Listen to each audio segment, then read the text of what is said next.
자, 오늘 저는 여러분과 함께 로마서 8장 9절 그리고 데살로니가전서 5장 23절의 말씀을 가지고 함께 나눌 설교의 제목은 내 마음의 한 자리입니다.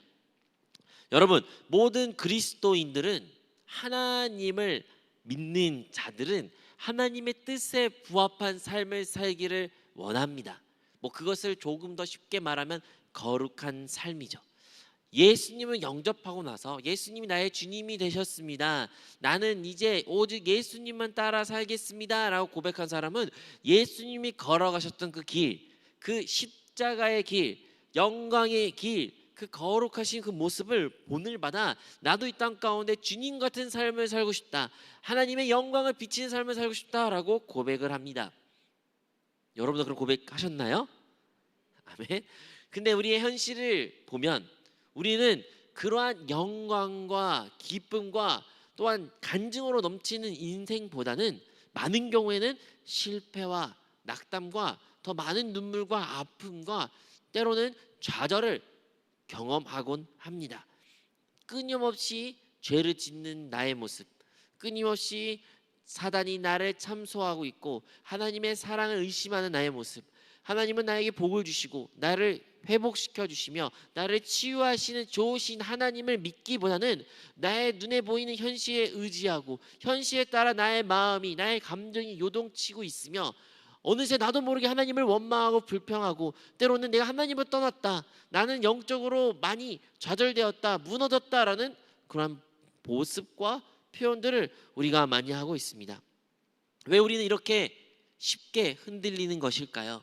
마음 같아서는 우리의 믿음, 우리의 신앙생활이 진짜 굳건하여 흔들리지 아니하고 어떠한 어려움과 핍박이 있을지라도 마치 초대 교회가 예수님을 위하여, 하나님 위하여 기꺼이 숨겨 있었던 그들과 같은 모습으로 나도 하나님을 그렇게 믿고 싶은데, 이 세상과 그렇게 대적하고 싶은데 왜 우리는 이렇게 쉽게 무너지고 흔들리며 또 좌절하고 있는 것일까요?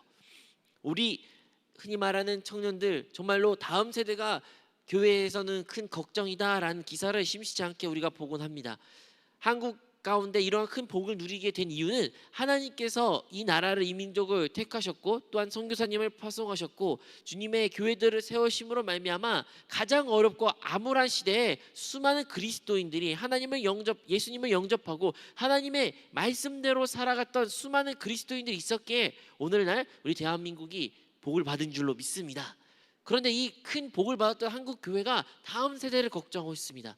다음 세대가 그 누구보다도 흔히 말하는 모태 신앙을 가졌던 사람들입니다. 어릴 때부터 어머니의 태에서부터 신앙생활을 했고 누구보다도 예수님의 이야기를, 하나님을 너무나 많이 들었던 사람들인데 그들의 믿음의 상태, 그들의 믿음의 여정 걱정하는 시대에 우리가 살고 있습니다. 혹시 이 자리에 나온 많은 성도님들, 우리의 믿음 상태를 한번 뒤돌아보십시오. 우리의 믿음은 과연 굳건한 믿음의 상태입니까? 아니면 우리의 믿음의 상태도 여전히 흔들리고 있으며 좌우로나 우로나 흔들리는 나의 모습, 세상으로 돌이키고 모든 것을 포기하고 믿음의 생활을 그만하고 싶고 그냥 세상 사람들과 같이 살고 싶은 이러한 모습 가운데 있습니까?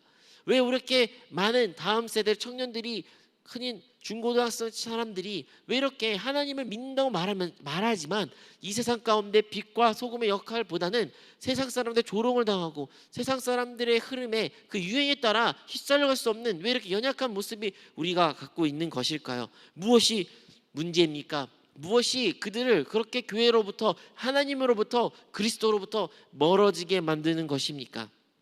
우리가 온전히 하나님의 인도를 받기 위해서는 우리는 철저하게 사람의 존재를 알아야 됩니다. 이 사람의 존재를 알고 하나님께서 사람을 창조하시어 분명한 목적으로 어디로 이끌신 것을 우리는 알아야 되는 것입니다. 그렇다면 여러분, 사람은 어떠한 존재일까요? 너무나 우리가 익히 알고 있는 말씀이지만 다시 한번 이 말씀으로 돌이키고 이 진리 위에서 우리의 신앙생활을 점검하기를 원합니다. 첫 번째, 사람은 육체를 가진 존재입니다. 오늘의 말씀에 기록된 것처럼 영과 홍과 육이라고 나오는데 그 육이라는 단어가 바로 우리의 육체를 말하는 것입니다. 사람은요 5가지의 감각을 가진 존재예요. 그리고 우리는 이 육체 가운데 살아가고 있습니다. 이 자리에 있는 사람 중에 육체를 안 가진 사람은 아무도 없습니다. 하지만요 성경에 이 육체 가운데 무엇이 있다고 말합니까? 육신이 있다고 말합니다. 그러면 이 육신대로 사는 사람들, 육신을 따라 사는 사람들의 결과는 무엇입니까? 바로 절망, 패배, 좌절, 사망이다라고 성경에는 기록하고 있습니다. 성경에 분명히 그렇게 기록하고 있습니다. 갈라디아서에 기록되기를 5장 19절에서부터 21절의 말씀입니다. 육체의 일은 분명하느니 곧 음행과 더러운 것과 호색과 우상 숭배와 주술과 원수 맺는 것과 분쟁과 시기와 분냄과 당 짓는 것과 분열함과 이단과 투기와 술 취함과 방탕함과 또 그와 같은 것들이라. 전에 너희에게 경계한 것 같이 경계하노니 이런 일을 하는 자들은 하나님의 나라를 유업으로 받지 못할 것이요. 여기에 기록되어 있죠. 육체의 일은 분명하다라고 말합니다. 여러분, 우리가 하나님을 분명히 살아계신 분이라고 믿고 있고 그리스도가 이제 내 거듭난 영광에 계신다는 것을 믿는 사람들이라면 우리도 기억해야 될 것은 육체의 일도 분명히 존재한다는 거예요. 육체의 일은 그냥 어떠한 허상, 어떠한 이론, 우리의 생각, 이념이 아니라 육체의 일은 분명히 우리의 삶 가운데 역사하고 있다는 것을 기억해야 된다는 것입니다. 여기에서 큰 틀로 나누면 한 세 가지 부류로 나눌 수 있는데, 첫 번째는 도덕적인 면입니다. 도덕적인 것, 음행하는 것, 더러운 것, 부도덕적인 일을 하는 것, 호색, 남색, 이러한 것들 얼마나 세상 사람들에서도 비난받는 일들입니까? 이러한 도덕적인 면에서 육체의 일, 육신을 따라 산다면 이러한 일을 하는 사람들을 육신을 따라 산다라고 말합니다. 또한 종교적인 면도 있습니다. 우상 숭배, 주술, 이단 이런 것들을 하는 사람들도 다 이 육체의 일에 속한 사람들입니다. 우상 숭배는 무엇입니까? 하나님이 아닌 것을 섬기는 사람. 그것이 돈일 수도 있죠. 혹은 성공일 수도 있습니다. 어떠한 나의 지위, 명예, 나의 목표가 될 수도 있습니다. 사랑하는 나의 자식이, 나의 자녀가 우상일 수도 있습니다. 또는 어떠한 나의 기업, 나의 사업장도 우상이 될 수도 있는 것이에요. 이렇게 우상을 숭배하는 것 또한 육체의 일을 따라 사는 자들입니다. 또 주술도 있습니다. 얼마나 많은 사람들이 예수님을 믿는다면서 그렇게 타로점을 많이 갑니까? 타로점을 가고 자기의 장래에 점을 치고 별자리를 보고 있으며, 또한 이 주술적인 것을 의지하여 로또나 아니면 대박을 누리려는 그러한 마음들이 있는 것입니다. 또한 대인관계에서도 육체의 일이 있다고 말하고 있습니다. 원수 맺고 분쟁하고 투쟁, 시기, 분쟁, 당 짓는 것, 투기하는 것, 미움, 이런 것들이 다 무엇을 따라 살 때 나타나는 현상인 것입니까? 바로 육체에 따라 살 때 나타나는 현상이란 겁니다. 여러분, 이 사회를 보십시오. 정말로 끔찍한 일들, 뉴스들이 많이 일어나고 있고 가슴 아픔들이 많이 있습니다. 하지만요, 그런 일들이요, 자세히 보면 성경의 말에 따르면 무엇에 의하여 생긴 일들입니까? 다 이 육체의 일을 따라 나타나는 현상들인 것입니다. 육체의 일을 따라 살게 되면 자연스럽게 그러한 모습들이 나타납니다. 살인, 자식과 부모과의 관계 원수를 맺고요, 또한 형제들과의 원수를 짓고요, 당을 짓고요, 당이 지어서 절대로 하나 되지 못한 일들이 나타나는 것이 오늘 대한민국의 사회이며, 작게 보면 우리의 가정의 모습일 수도 있고요, 개인적으로 봤을 때는 나와 내 자신조차도 미워하는 모습들을 우리가 다 가지고 있습니다. 이것들이 다 어디서부터 비롯된 모습입니까? 다 육체의 일에 속한 것이라는 것을 우리는 알아야 됩니다. 그리고요, 그 모든 것의 근본은 혹은 원인은 어디서 비롯된 겁니까? 다름 아니라 탐욕에서부터 나옵니다. 욕심에서부터 나옵니다. 모든 것은 결국에는 그 욕심, 탐욕, 내가 돈을 사랑하는 것, 아니면 내 자신을 사랑하는 것, 나의 어떠한 것을 붙잡는 그 탐욕, 욕심으로 말미암아 그 모든 악이 발생되고 있다는 것을 우리는 기억해야 되며, 결국에 그것이 육체의 일이다라는 것을 우리는 알아야 됩니다. 야고보서 1장 15절에 욕심이 잉태한즉 죄를 낳고 죄가 장성한즉 사망을 낳는다고 기록하고 있습니다. 그러면요, 그래서 우리는 탐심이 들어오면 그 탐심이 그 개인의 한 사람을 망가뜨리는 것이 아니라 그 탐심으로 말미암아 사랑하는 온 가족이 무너집니다. 그 가정만 무너지는 것이 아니라 그 사회의 구성원들이 무너지고요, 하나의 기업체가 무너질 수도 있고요, 또한 한 사회가 무너질 수도 있습니다. 얼마나 한 사람의 개인의 비리로 말미암아 한 기업체가 쉽게 무너진 것이 우리는 쉽지 않게 보게 되는 것입니다. 이것이 다 무엇입니까? 다 육체에 따라 사는 삶의 결과예요. 그런데요, 하나님은요, 이 육신대로 이 육체의 일을 하는 사람들은 어떤 태도를 취하시는 것입니까? 아주 단호하게 말씀하십니다. 골로새서 3장 5절에서 6절에 기록되기를 그러므로 땅에 있는 지체를 죽이라. 곧 음란과 부정과 사욕과 악한 정욕과 탐심이니 탐심은 우상 숭배니라. 이것들을 말미암아 하나님의 진노가 임하느니라. 여러분, 우리의 육체의 일로 따라 사는 사람들은요, 하나님의 진노가 있다는 것을 알아야 돼요. 여러분, 우리가 진노라는 단어를 잘 쓰지도 않습니다. 근데 우리 진노라고 쓰면 그냥 화내는 것을 넘어서 더 어마어마한 것이라는 것을 우리가 피부적으로 압니다. 그런데요, 하나님이 그냥 화내신다, 하나님이 그냥 너희에게 꾸짖으신다라는 것을 넘어 무엇을 기록하고 있습니까? 하나님의 진노가 쏟아진다는 거예요. 누가요? 그 육체의 일을 따라 사는 사람들에게는 이러한 하나님의 모습이 있다는 것이. 왜 그럴까요? 왜냐하면 육신의 생각은 하나님과 원수가 되기 때문입니다. 우리가 육신에 따라 생각한다면, 육신의 일을 행한다면 이것은 결국은 하나님과 원수를 짓는 일이요, 하나님과 대적한 일이라는 것을 우리는 기억해야 됩니다. 그래서 그 누구도 육신대로 사는 사람들은 결코 하나님을 기쁘게 하실 수 없다라는 것을 알아야 됩니다. 여러분, 사람은요 2번 죽는다고 말합니다. 첫 번째 죽음이라는 것은 우리가 알고 육체적인 죽음입니다. 모든 사람은 이 육신이 끝나고, 육체가 끝나고 숨이 끝나게 됩니다. 심장이 멎게 됩니다. 그러면 죽습니다. 하지만요, 2번째 죽음이 성경에 기록되어 있는데 이것이 무슨 사망입니까? 둘째 사망은 바로 우리가 흔히 말하는 지옥이라는 것입니다. 하나님을 알지 못하고 예수로 알지 못하고 예수가 구주로 모르는 사람들은요, 이 둘째 사망이 있고 육신의 일을 따라 사는 사람, 이 둘째 사망에 놓인다고 기록되어 있는데, 이 사망이 얼마나 끔찍한 것을 우리는 기억해야 되는 것입니다. 여러분, 예수님께서는요 유다에게, 그 사랑하는 제자 유다에게 말합니다. 네가 차라리 낫지 않았으면 좋겠다. 네가 차라리 낫지 않았으면 참으로 좋겠다. 예수님은 말씀하셨습니다. 그것은 예수님이 그의 둘째 사망을 아시고 하신 말씀인 것입니다. 우리 또한 그 말씀을 새겨야 됩니다. 여러분, 우리가 예수 그리스도를 영접했다고 해서 그냥 육신의 소욕대로, 육신의 일대로, 육신의 하고 싶은 대로 한번 살아보면 결과가 어떻게 됩니까? 좌절, 실패, 눈물, 아픔밖에 없는 것입니다. 아무리 그리스도인이라도요, 그 육신의 정욕대로 막 살고, 정욕대로 살고, 정욕대로 결정하고, 정욕에서 의해요 나의 인생이 좌지우지가 된다면 그 결과는 결코 하나님 뜻이 있을 수 없으며 하나님과 원수되는 모습밖에 나타날 수밖에 없으며, 그것 가운데 결국의 끝은 사망이라는 것을 우리는 기억해야 되는 것입니다. 그러므로 사랑하는 성도 여러분, 우리가 첫 번째 기억한 것은 사람은 이 육신을 가지고 있다는 것을 알아야 됩니다. 그리고 이 육신으로 말미암아 이 육신에 따라 사는 사람은 결코 하나님을 기쁘게 할 수 없다는 것을 알아야 됩니다. 그렇다면 이 육신을 어떻게 우리가 처리할 수 있을까요? 우리가 이 육신을 처리할 수 있는 것은 오직 예수님의 십자밖에 없다는 것을 우리는 기억해야 됩니다. 갈라디아서 5장 24절 기록되기를 우리 같이 한번 합독할 수 있을까요? 갈라디아서 5장 24절의 말씀입니다.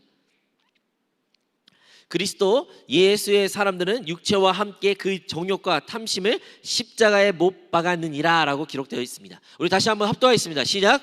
그리스도의 예수의 사람들은 육체와 함께 그 정욕과 탐심을 십자가에 못 박았느니라. 아멘. 또한 성경의 로마서 8장 13절에 너희가 육신대로 살면 반드시 죽을 것이로되 영으로서 몸의 행실을 죽이면 살린다고 말합니다. 여러분, 우리의 육체, 이 육체의 일, 우리의 이 육신은 결국에는 어디서 끝난 것입니까? 바로 십자가에서 끝난 것을 알아야 되며 영으로서 이것을 끝내야 하는 것을 우리는 기억해야 된다는 것입니다. 무슨 말입니까? 결코 육체의 일은, 육신의 일은 미화될 수 없습니다. 여러분, 우리가요 어떠한 우리의 안 좋은 습관, 안 좋은 모습, 나의 악함, 어떠한 내 분냄, 분쟁, 미움, 이런 것들을요 내 성화, 흔히 말하는 나 스스로 이것을 고쳐야지, 이제 나는 안 미워야지, 이제 나는 사랑할 거야, 나 이제 안 할 거야, 나쁜 짓 안 할 거야, 난 이제 악한 짓 안 할 거야, 나는 이제 이런 것으로 우리 자신을 고쳐서 쓸 수 있다는 것이 아니라는 겁니다. 우리의 이 육신은요 고쳐서 쓸 수 없습니다. 많은 사람들은 이 육체가 이러한 문제가 있고 정말 실수투성이구나, 문제투성이라는 것을 고백을 하면서도 이 육신을 어떻게든 붙잡고 이 육신을 고치려고 합니다. 그래, 이게 잘못됐으니까 이렇게 이번에는 고쳐야지, 이번엔 저렇게 고쳐야지, 이번 이거 참아야지, 안 해야지, 이런 식으로 여러 시도를 하지만 그 끝은 어떻게 됩니까? 항상 실패로 끝나는 것입니다.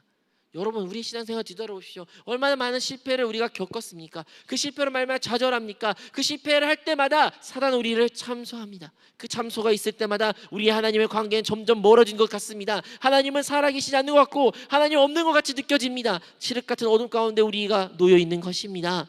왜요?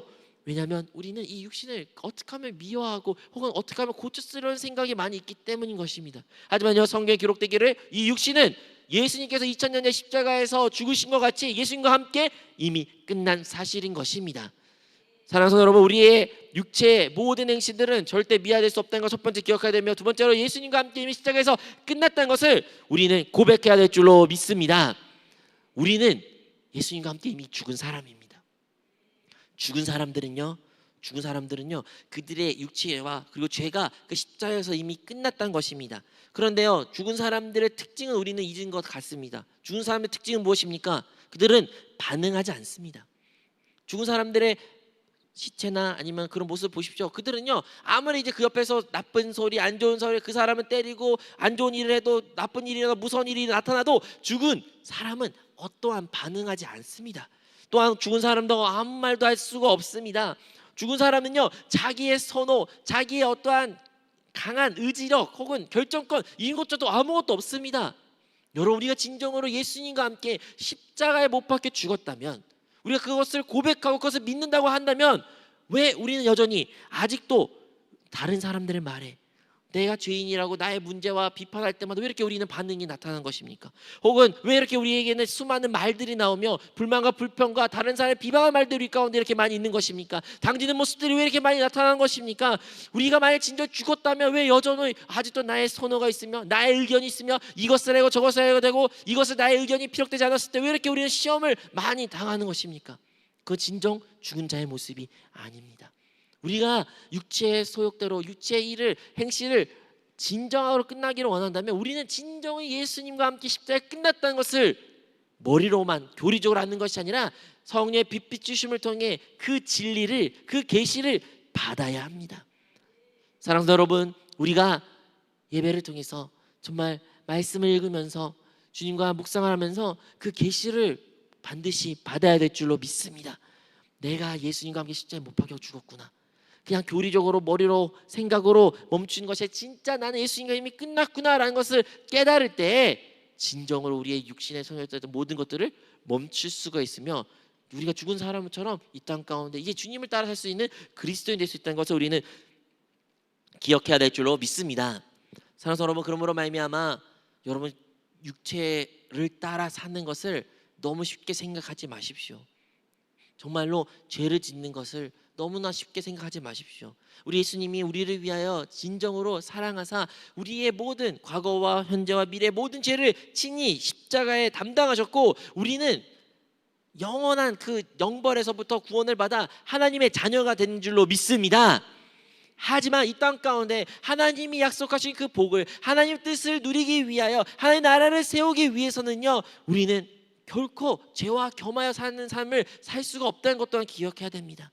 여러분, 우리가 죄를 지을 때마다, 죄의 유혹이 있을 때마다 그것을 조금씩 하게 된다면요, 처음에는요 그것이 달콤하고 즐거울 수도 있습니다.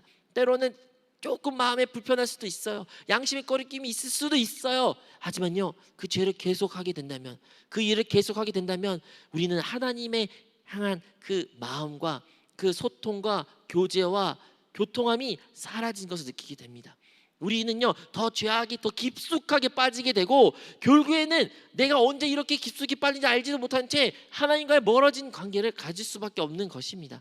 마치 쥐가 끈끈이에 사로잡혀가지고 처음에는 그 끈끈이에 있는 맛있는 과자 부스러기 몇 조각 먹기 위해서 그곳에 달려들었지만 이제는 그것을 다 먹고 난 후에 이제서 빠져나오려 했대. 빠져나오면 나올수록 나 여기서부터 살아남아야지 않을수록 더 끈끈이가 그를 휩싸여가지고 결국에는 그곳에 말라 죽을 수밖에 없는 그 쥐 끈끈이의 덫과와 같이 죄라는 것은, 사단은 우리를 그렇게 유혹하는 것입니다. 아주 작고 달콤하고 정말 너무나도 우리의 육신대로 우리가 그것을 원하도록 되어 있습니다.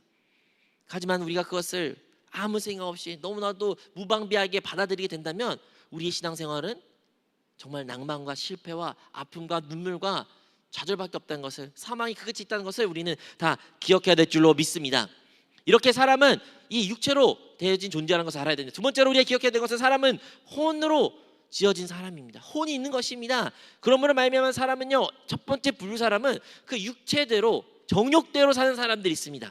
하지만요 그것보다 조금 더 흔히 말하는 배우고 아니면 교양이 있고 좀 더 다른 사람에게 본이 되는 그런 사람들은요 자기의 정욕대로 살지 않습니다. 자기의 육신대로 살지 않습니다. 그들은요 그들이 세운 어떠한 가치관, 어떠한 철학, 어떠한 분명한 목적, 자기 자신을 그 육체의 정욕대로 사는 것이 아니라 자기의 그 혼에 따라 살도록 하는 사람들이 있는 것입니다. 때로는 그렇게 모범적이 아닌 사람이 있을지라도 이 사회 가운데 자기의 감정에 휩싸여 감정대로 사는 사람 또한 많이 있는 것을 우리가 알고 있습니다. 그것들은 다 뭡니까? 다 혼으로 사는 사람들인 것입니다. 혼은요, 그들은 그들의 마음이, 그들의 지성이 가장 중요하다고 여기는 것입니다. 하나님은 사람을 영적인 존재로 세워줬습니다. 그러므로 하나님은 영이시기에 하나님을 알기 위해서는 그 영적인 사람이 그 영을 사용해서 하나님을 알아야 되는데, 사람은 많은 경우에는 하나님을 자기의 그 혼으로 깨닫기를 원하며 그 혼으로 하나님을 섬기려는 수많은 시도가 있었던 것입니다. 이것은 마치 우리가 다른 사람들을 바라보기 위해서, 무지개를, 아름다운 무지개를 바라보기 위해서, 혹은 이제 가을이 다가오니까요, 이제 아름다운 낙엽들을 혹은 그것들을 보기 위해서는 우리의 눈을 사용해야 되는데, 눈은 사용하지 않고 다른 이상한 몸의 기관을 사용해서 나는 그것을 보고 싶다라고 노력한 것과 마찬가지인 것입니다. 여러분, 아름다운 음악의 연주를 듣기 위해서는 우리의 귀를 사용해야 되는 것처럼 영이신 하나님을 보고 영이신 하나님을 깨닫고 영이신 하나님을 예배하고 섬기기 위해서는 우리의 영을 사용해야 되는데, 많은 사람들은 그 영의 존재를 모른 채 자기의 혼으로, 자기의 생각으로, 마음으로 누리면 된다고 착각한 경우가 많이 있습니다. 이런 사람들 다 혼으로 섬기는 사람입니다. 사람들은 이렇게 말합니다. 하나님이 진짜 살아계시냐? 믿지 않는 사람도 이렇게 조롱하죠. 하나님 진짜 살아계시냐? 그럼 나에게 증명해라. 나에게 증명하면 내가 하나님을 믿겠다. 그 보이지 않는 하나님, 나에게 한번 나에게 증명을 갖고 와라. 이렇게 말하는 사람이 얼마나 많이 있습니까? 여러분, 그런데 하나님은요, 이론이 아닙니다. 우리는 많은 경우에는 하나님이 마치 이론 같은 존재, 우리의 생각에, 사상에, 어떠한 사고에 있을 것 같은 이론적인 분으로 생각하시지만, 하나님은 살아계신 분이십니다. 어떠한 이론으로 증명할 필요가 없는 거예요. 그냥 살아계신 분이에요. 우리가 살아있다고 이론적으로 증명하지 않는 것처럼 그 살아계신 하나님이, 영이신 하나님이 살아계시는 분으로서 스스로 있는 자로서 그 어떤 이론이 필요하지 않습니다. 그분은 스스로 있는 자인 것입니다. 그러므로 우리가 기억해야 되는 것은 우리의 혼으로 하나님을 결코 알 수도 없고, 알려고 시도한 것 또한 잘못되었다는 것을 우리는 알아야 됩니다. 여러분, 고린도전서 1장 18절에 십자가의 도가 멸망한 자들을 밀어난 것이요 구원받는 우리에게 하나님의 능력이다라고 기록되어 있습니다. 이것은 무엇을 의미하는 것입니까? 십자가의 도, 이 십자가의 도, 십자가의 길을 누가 알려주셨습니까? 누가 그 길을 인도하셨습니까? 하나님이죠. 하나님이 그 길을 알려주셨고, 하나님이 그 길을 걷게 하셨고, 하나님의 그 모든 것을 이루셨습니다. 그런데요, 세상 사람들에게 그게 뭐처럼 보이는 것이에요? 미련하다고 보이는 거예요. 하나님이 하시는 일들이 세상 사람들 보기에는 우습고 미련한 것처럼 보이는 것입니다. 세상 사람이 말합니다. 하나님이 살아있으면 어떻게 지구상에 많은 사람이 아직도 굶주려 있으며 전쟁이 일어나고 있으며 왜 이렇게 많은 고통과 아픔과 슬픔이 있냐? 말도 안 된다. 그런 하나님은 참된 하나님이 아니며 하나님은 잔인한 분이다 라고 말 안 하지만, 그렇게 하나님을 조롱합니다. 그렇게 하나님을 미련한 분이라고 말합니다. 여러분, 십자가에도 하나님의 뜻, 하나님의 계획하시, 하나님이 이끄시는 것은요, 세상 사람들 보기에는 미련해 보입니다. 하지만 누구예요? 여기 기록되기를 구원받은 우리에게는 무엇으로 보이는 것입니까? 하나님의 능력이라는 것입니다.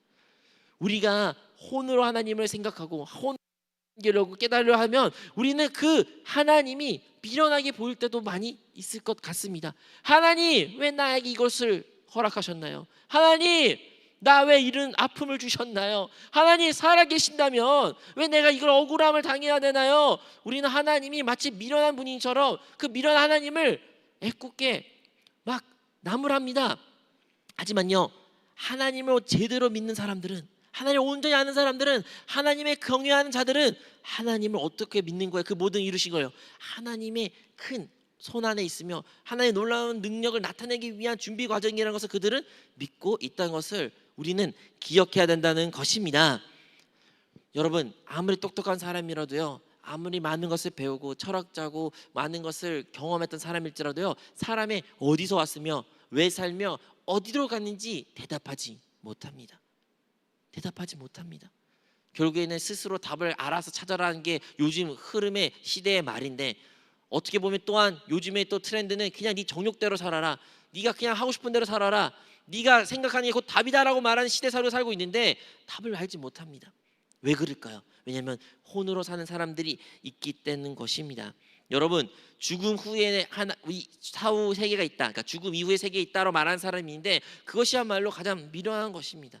꼭 나의 감각으로만, 나의 생각으로만, 나의 이론과 나의 이성으로만 하나님 알 수 있다라는 그 믿음, 그 혼적인 존재들이 정말로 하나님을 온전히 섬길 수 없다는 것을 우리는 알아야 됩니다. 여러분, 이러한 사람들이요, 믿지 않는 사람들만 있는 것이 아니라 믿는 사람들 사이에도 여전히 있다는 것을 우리는 기억해야 되고 아파야 합니다. 예수님께서는요, 열처녀 비유를 하셨습니다. 그 열처녀 비유했을 때 우리가 알고 있는 것처럼 5처녀는, 슬기로운 처녀는 여분의 기름을 준비했고 5처녀는 그 여분의 기름을 준비하지 않았습니다. 그리고 다 잠들었습니다. 신랑이 왔을 때 그 여분의 기름을 준비한 사람들은 신랑을 맞이하였고 잔치에 참여했지만 준비하지 못한 자들은 결국에는 그 잔치에 참여하지 못했습니다. 그 열처녀는요, 같은 신분을 말합니다. 그게요, 믿지 않는 사람, 믿는 사람, 그러니까 믿는 사람은 천국에 들어가고 믿지 않는 사람은 지옥 간다, 이게 아니에요. 다 처녀예요. 다 믿는 사람이에요. 다 주님이 오신다는 것을 아는 사람입니다. 하지만 5명만 여분의 기름을, 그 성령 충만함을, 그의 영을 사용하고 준비하던 자들이었고 그 5명은 그것을 아예 생각하지 않고 준비하지 않았던 자들이었던 것입니다. 여러분, 우리 교회 가운데, 믿음 생활 가운데 나의 삶을 되돌아봤을 때 나는 그 10처녀 중에 어떠한 처녀에 속한 사람입니까? 우리에게는, 나에게는 여분의 기름이 있습니까? 나에게 여분의 기름이 있어 그 영으로서 주님을 섬기고 그 영으로서 주님 성령 충만한 상태에서 주님을 기다리며 주님의 다시 오심을 사모하는 모습을 가지고 있습니까?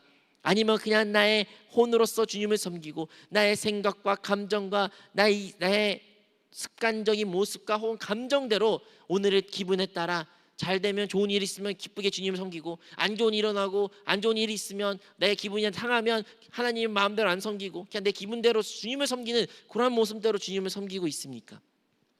마지막으로 사람은 영이 가진 존재입니다. 그래서 영으로서 하나님을 섬길 수 있는 사람이요, 그 영이 그 사람을 이끄는 삶을 있다는 것을 우리는 알아야 됩니다.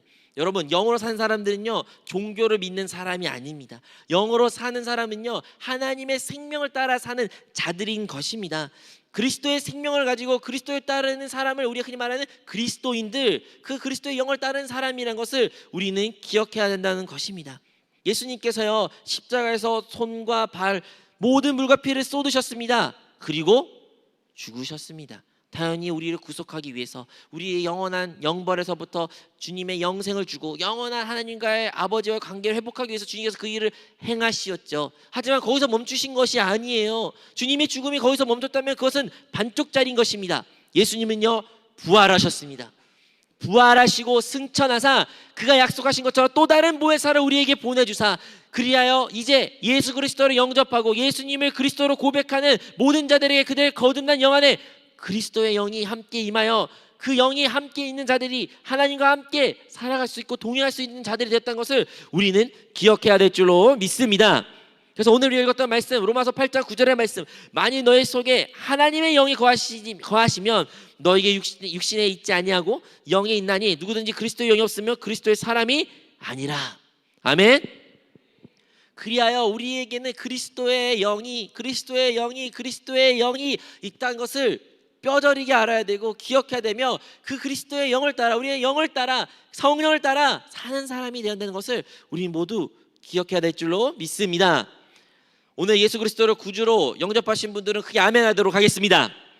그렇다면 여러분 안에는, 여러분의 거듭난 영이, 그 안에는 그리스도의 영이 함께 있다는 것을 알아야 되는 것입니다. 그래서 이 영이 있다는 것을 알고 나의 영을 따라 나의 신앙생활을 해야겠다는 것을 알아야 됩니다. 무슨 말입니까? 나의 인생을 나의 육신대로, 육체의 소욕대로 사는 것이 아닙니다. 내 정욕대로 사는 것이 아닙니다. 나의 생각과 혼과 감정에 따라 사는 것도 아닙니다. 인생을 무엇을 사는 것이에요? 영을 따라 사는 것이에요. 그 영의 인도함을 받아서 사는 것이에요. 내가 생각이, 나의 감정이, 나의 육신이 연약함이, 환경이 안 좋을지라도 우리는 믿음으로 승리할 수 있는 것은 바로 이 거듭난 영 안에 그리스도의 영이 있기에 그 영이 그 모든 것을 이기신다는 것을 우리는 기억해야 될 줄로 믿습니다. 주님을 이기셨습니다. 주님은 모든 것을 이기신 분이십니다. 그리하기에 그 이기신 분이 우리와 함께 하시기에 우리 삶 가운데도 승리가, 성공이, 형통함이 있는 것이 당연하다라는 것을 우리는 기억해야 됩니다. 사랑하는 여러분, 여러분이 우리가 이 땅 가운데 신앙생활 가운데 영악한 신앙 넘어지고 막 힘들고 또 시험 들고 또 때로는 교회 신앙생활 하나님 멀어진 것 같고 하나님 나와 함께 아니고 막 이런저런 생각을 하는데 여러분 우리가 왜 그러냐고요? 왜냐하면 우리의 육체의 성욕대로 죄를 짓거나 죄에 따라 살았던 우리의 모습 혹은 우리가 혼을 따라 하나님을 섬기고 혼을 따라 나의 감정에 따라 나의 생각을 따라 이념과 종교적인 모습을 하나님 섬겼기에 우리가 그렇게 신앙이 흔들릴 수밖에 없었던 것입니다. 하지만 영을 따라 사는 사람 성령을 따라 인도하심 받는 자라 성령을 충만함을 사모하고 성령의 충만함 안에 거하는 자 주 안에 거하는 자들은 그들의 믿음 생활은 결코 흔들림이 없다는 것을 우리는 기억해야 될 줄로 믿습니다. 그러면 오늘 말씀의 마지막에 너의 온 영과 혼과 몸이 이 말씀이 나오는데 여러분 우리가 기억해야 될 것은 우리가 이 영이 그리스도의 영으로 주의 영으로 이미 성령 이미 우리 안에 임했기 때문에 여기서 말하는 성령 충만은요 우리의 영이 충만해야 된다라는 말이 아니에요. 이미 우리의 영은 하나님의 생명으로 가득 채워 있으며 주님이 우리와 함께 계시기에 그곳 가운데는 어떠한 흔히 말하는 공허 아니면 필요가 있지 않습니다. 모든 것이 완전하고 완전하신 그 주님이 우리 안에 있는데 그 거듭 안에 함께 있는데 무엇이 우리가 더 구할 것이 있겠습니까? 근데 뭐가 문제예요? 아까 말했죠. 사람은 영, 혼, 육 거꾸로 말하면 육, 혼, 영으로 되어져 있기 때문에 다른 부분이 문제인 것이에요. 그러므로 우리의 영이 나의 영이 있고 이 나의 영 거듭난 영 안에 그리스도의 영이 있으며 주님이 성령이 함께 있던 것을 안다면 이제 성령 충만을 통해서 이것이 나의 혼으로 나의 생각과 감정과 의지와 나의 어떠한 행동에도 그것이 흘러나가 넘어서 나의 행동과 내 행실과 나의 주변 환경 가운데까지 그 성령의 그리스도의 역사가 흘러나 흔히 말해 그리스도의 향기가 나타날 때에 진정으로 주님이 원하시는 그리스도인의 모습이다라는 것을 우리는 기억해야 될 줄로 믿습니다. 많은 사람들이 신앙생활하면서 무엇을 위해 살고 어떻게 무엇에 대해 알지 못하는데 이것이 주님이 진정 우리의 원하신 모습입니다. 우리가 온 영과 온 혼과 온 몸이 정말로 주님이 원하시는 기뻐하신 모습으로 변화될 때 그것이 곧 주님의 뜻을 이 땅 가운데 이루는 일이며 하나님의 나라를 세우는 일이게 되며 그 일로 말미암아 주님이 다시 오시게 되어 주님과 영원토록 세세토록 왕노릇하는 복을 우리가 다 누리게 될 줄로 믿습니다. 우리 모두 그러한 영을 사용하여 그 영을 따라 성령 충만함을 말미암아 우리의 혼과 육을 이기는 모든 그리스도인 되시기를 주님으로 축원드립니다. 여러분 우리가 그러하기 위해서는요 작은 것부터 우리 하나하나 주님께 내어드려야 돼요. 여러분 우리의 삶의 많은 부분이 우리의 영은 주님으로 함께 하시고 주님과 함께 있습니다. 하지만 우리의 삶의 많은 부분이 나의 생각과 나의 의지와 나의 감정과 여러분이 사랑한 것들로 그것들이 여러분 주위에 많이 있을 때 그것들이 하나님으로 채워지지 않음으로 말미암아 우리가 신앙생활 실패를 겪는 것입니다. 여러분이 가장 사랑하고 아끼고 소중하게 여기는 것을 주님께 내주십시오. 여러분 그것을 내주실 때에 주님께서 그것을 점유하여 그것 가운데 왕 되실 때에 비로소 우리의 온 영과 혼과 몸이 주님 기뻐하신 모습으로 변화될 줄로 믿습니다. 여러분의 마음 가장 깊숙하고 소중한 한 자리는 무엇입니까? 가장 소중하고 가장 내가 아끼고 이것만큼은 내가 중요하게 여겼다라는 것을 주님께 드리십시오. 그것이 바로 여러분의 혼일 수도 있고요 여러분의 육계의 일일 수도 있습니다. 하지만 그것을 주님께 내어드릴 때 주님의 놀라운 역사를 성령 충만을 기름 부음을 우리가 체험하게 될 것이며 하나님의 역사가 우리 삶 가운데 나타날 줄로 믿습니다.